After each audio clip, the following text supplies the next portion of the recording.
Strategy ये होती है कि आप अपने खून पसीने की कमाई को फैला कर रखें। फैला कर रखने से मतलब है कि एक ही एसेट क्लास में पैसे को ना लगाएं, खाली सोने चांदी में ना लगाएं, खाली शेयर्स में ना लगाएं, खाली एफडी में ना रखें, खाली आप रियल एस्टेट में ना लगाएं। आप अगर आपके पास 1 लाख रुपया है, और ये मैं उदाहरण कई प्लेटफॉर्म्स पर देता हूं और मैं उस पर बरकरार रहना चाहूँगा क्योंकि यही सही, तो आप, हालांकि मैं साथ में एक बात जोड़ना चाहूँगा संजीव, कि हम यहाँ पर एक मात्र विश्लेषण और एनालिसिस कर रहे हैं, हम कोई निवेश की सलाह नहीं दे रहे हैं। आप निवेश अपने अपने इन्वेस्टमेंट एडवाइजर से ये हमने क्लियर कर दिया, सलाह करके करिए, जैसा वो कहते हैं वैसे करिए। हम एक परिप्रेक्ष्य, मेरा सवाल था उसका आंसर कर रहे हैं जो आपके पास है।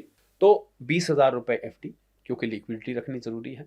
20,000 रुपए म्यूचुअल फंड्स में, क्योंकि म्यूचुअल फंड कहते हैं लॉन्ग टर्म में सही है। AMFI जो म्यूचुअल फंड एसोसिएशन है उसका ये टैग लाइन है, और वाकई में लॉन्ग टर्म में सही है, क्योंकि आप और SIP आप कर रहे हैं, यानी कि थोड़ा थोड़ा करके आप कर रहे हैं, तो वाकई में सही है, और लंबे वक्त के लिए कर रहे हैं। मैं यहाँ 10-15 साल का होराइजन लेके चल रहा हूँ। तो थोड़ा एफडी में, थोड़ा म्यूचुअल फंड में, थोड़ा किसी एक्सपर्ट से सलाह लेके आप शेयर मार्केट में भी रखें। अच्छे ग्रोथ स्टॉक्स को आप चुनें, परंतु किसी एक्सपर्ट की गाइडेंस में। अब 60% हो गया, मैंने 20% एफडी में कहा, 20% मैंने आपको म्यूचुअल फंड कहा, 20% मैंने आपको शेयर्स में कहा, 20% आजकल जो चमकती वस्तु है सोने और चांदी में रखें। अब आपके 80,000 इस्तेमाल हो गए। आखिरी का जो 20% है, अब मैं आपको जो बताऊंगा बहुत हैरानी होगी सुन के, क्योंकि मैंने 1 लाख रुपए मात्र लिया था। आखिरी का 20,000 आप रियल एस्टेट में रखें। अब आपका छूटते ही सवाल आना चाहिए कि भाई 20,000 में कौन सी रियल एस्टेट आती है? हमारे तो टॉयलेट की फिटिंग्स भी नहीं आती इसमें, टॉयलेट दूर की बात है। ये आप एक सर एग्जाम्पल के तौर पे हमें बता। नहीं, मैं एग्जाम्पल नहीं, मैं लिटरल भी बात कर रहा हूँ कि 20,000 में कौन सा रियल एस्टेट आता है। तो 2 नए प्रोडक्ट्स आए हैं मार्केट में जो कि रियल एस्टेट छोटे अमाउंट से भी आपको घुसने का मौका देते हैं। उनका नाम है रीट और इनविट। रीट है REIT, real estate investment trust. इसमें बहुत सारे लोगों का पैसा छोटा छोटा इकट्ठा किया जाता है, एक ट्रस्ट बनाई जाती है, SPV है, चल रही है कुछ भारत में। और वो क्या करते हैं, उस पैसा जब थोड़ा थोड़ा एक बूंद बूंद से घड़ा बढ़ता है, तो जब घड़ा भर जाता है वो कोई ऑफिस बिल्डिंग खरीद लेते हैं, उसको किराए पे चढ़ा देते हैं, उसके किराए को वो सब लोगों में थोड़ा थोड़ा बांट देते हैं। यही नहीं, बिल्डिंग की कीमत बढ़ जाती है तो उसको बेच भी देते हैं, उसके कैपिटल गेन को भी सब में बांट देते हैं। तो एक रीट है, एक इनविट है, रियल एस्टेट इन्वेस्टमेंट ट्रस्ट और इंफ्रास्ट्रक्चर इन्वेस्टमेंट ट्रस्ट। पहली वाली real estate office buildings, residential building में लगाती है, दूसरी वाली इंफ्रास्ट्रक्चर में लगाती है। छोटे पैसे से भी आप एंट्री कर सकते हैं। तो ये मैंने 5 एवेन्यूज बताए। क्यों बताए संजीव? कि जब रिसेशन आता है तो रिस्क बढ़ जाता है, और जब रिस्क बढ़ता है तो इन्वेस्टमेंट की दुनिया में कहावत होती है, never put all eggs in the same basket. एक ही जगह सारा पैसा नहीं लगाना चाहिए। तो आप फैला के पैसे को लगाइए, लंबे वक्त के लिए लगाइए। कोई इस 5 में से कोई हो सकता है एकदम से चढ़ने लग जाए, कोई थोड़ी कम चढ़े, कोई गिर भी जाए, तो उससे क्या होगा कि आपका रिस्क इवनली स्प्रेड हो जाएगा। डॉक्टर शरद कोहली साहब, मेरे 2 सवाल और हैं चलते चलते, इसके बाद हम लोग विदा लेंगे। पहला सवाल, कुछ बैंक्स हैं देश की, कुछ नहीं मोस्टली बैंक है, सभी बैंक के मैं कहूँगा, वो ये कहते हैं कि आप 5 साल के लिए हमको पैसा दीजिए, वन टाइम दीजिए चाहे ईयरली दीजिए, 5 साल बाद हम आपको इतना पैसा दे ही देंगे, बल्कि हम इससे भी ज्यादा देंगे। ये क्या है?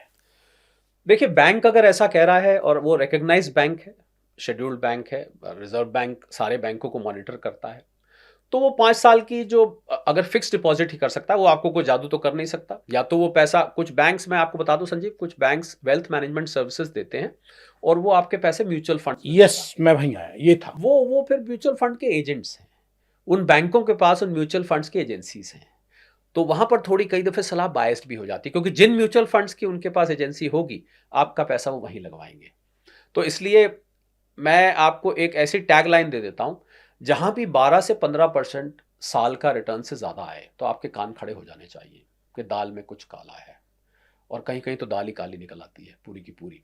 तो इसलिए बहुत ज्यादा रिटर्न जहां भी दिखाई दे, उस तरफ आप मत अट्रैक्ट होइए, उस तरफ आप ज्यादा ध्यान मत दीजिए, क्योंकि कोई ऐसा तरीका नहीं है जो रातों रात पैसा डबल कर दे, 1 साल में डबल कर दे, कोई तरीका नहीं है ऐसा संजीव। तो इसलिए कंसिस्टेंट रिटर्न लीजिए।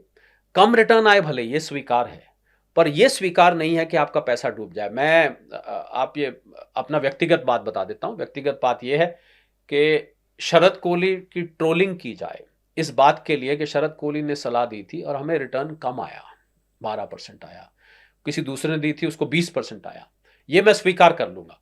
पर यह स्वीकार नहीं करूंगा कि शरद कोहली ने सलाह दी और मेरा पैसा डूब गया। मुझे लगता है उस ट्रोलिंग से ये वाली ट्रोलिंग बेहतर है, इसको मैं स्वीकार करता हूं, क्योंकि मैं मानता हूं कि खून पसीने की कमाई को आपको ज्यादा रिस्की एसेट्स में नहीं लगाना चाहिए। इसीलिए मैंने ये 5, आप मेरे से किसी ने कहा कि साहब आप तो कह रहे हैं कि गोल्ड एंड सिल्वर का भविष्य बहुत अच्छा है और ये आने वाले साल में भी चढ़ेगा, तो सारा पैसा आप क्यों नहीं बोलते कि भाई इसी में लगा दिया जाए, फिर आप मैंने कहा मैं नहीं कहूँगा, क्योंकि मैं कभी भी नहीं कहूँगा कि आप हाईली रिस्की एसेट्स में आप पैसा लगाएं। आप अपने सलाहकार से बात करें, निवेश जो आपको निवेश में मदद करते हैं उनसे बात करिए, फाइनेंशियल एडवाइजर है उनसे बात करिए। पर रिसेशन के दौरान में मल्टी एसेट एलोकेशन ही सबसे अच्छी स्ट्रैटेजी होती है। अलग अलग निवेश के संसाधनों में आप थोड़ा थोड़ा पैसा अपना रखें।